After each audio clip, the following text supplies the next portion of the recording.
So how else is the home a kind of a center of education? I mean, we should know that this is not a side issue, because the home for many centuries has been the school for children. And I think the understanding of a traditional Jewish family has been that it was the responsibility of the fathers specifically and the parents to educate their children. This was a commandment from God to write these laws upon their hearts and their minds, and to remind them of what God has done for his people in history. And this continues to be the responsibility of the parents, even though many of us have given over that responsibility, sometimes without thinking, to other people, to the state, to public or private school.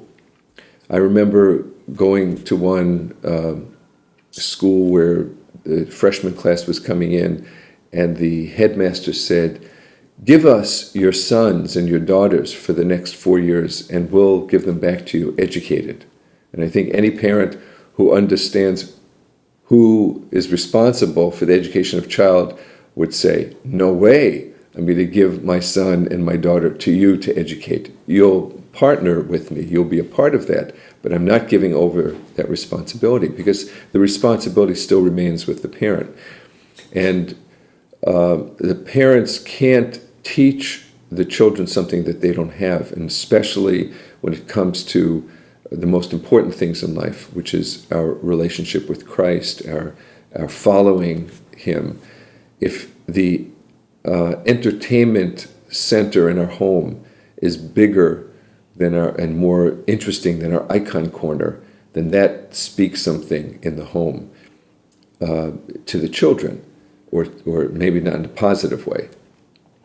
But many times people who have been inspired by their parents or inspired in their own spiritual life, there's somebody in the home, or maybe all the members of the family, or maybe someone in particular who passed on this flame of inspiration.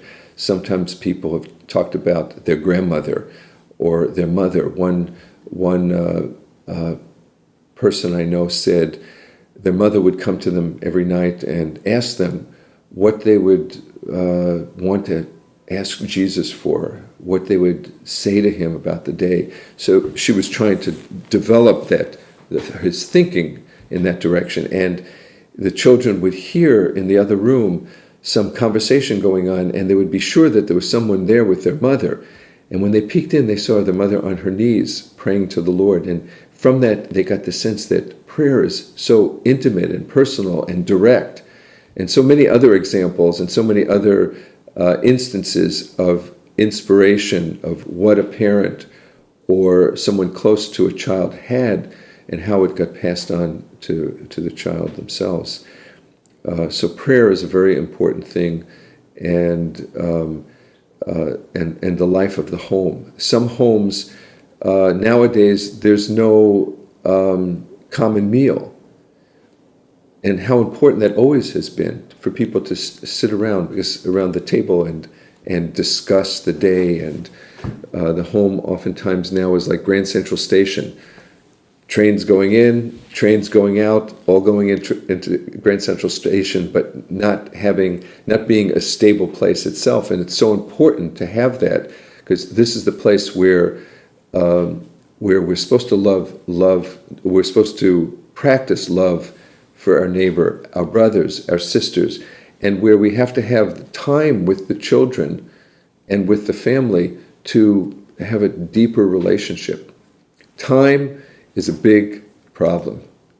You could just squeeze out so much juice from a lemon, and then there's no more. And when we're all running around, then meeting at the end of the day, there's nothing left for each other. So we have to spend the time with our children. We have to talk to them. We have to know what they're thinking. And especially in the early years, it's important to develop a very deep relationship with our children, so that as they get older and they get into more complicated waters, they're used to talking to us about all these things, and we know them, and they know us, and they have trust for us. You can't, be just crazy running around and trying to manage your children and getting work done, and then when they become teenagers, wondering what is going on with them and trying to ask them then when, the whole life you've never really spent time with them. So time is a very important thing. When we went over to Bulgaria, our bishop said to us, in America, you say time is money. In Bulgaria, we say we have no money, all we have is time.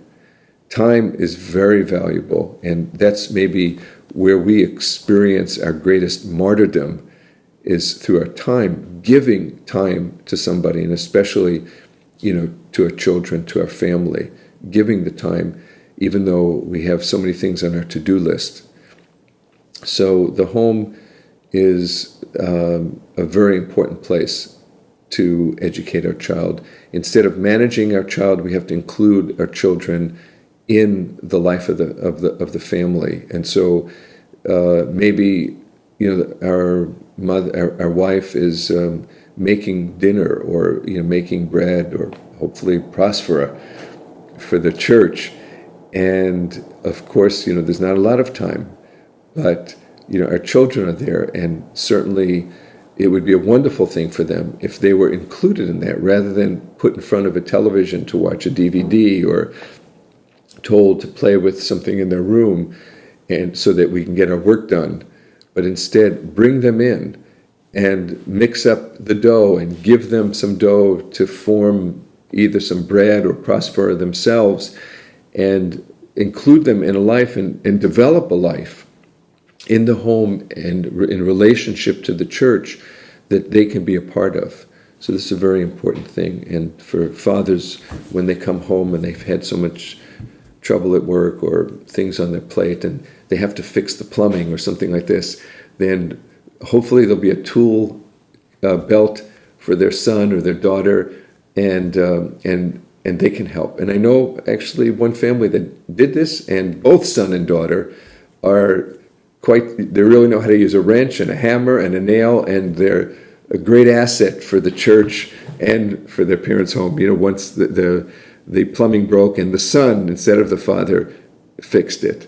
So, this is another investment and part of the education. And it was part of normal education, normal part of life for more agrarian society, where in the very early years, children would help in the life on the farm, or, in the homestead.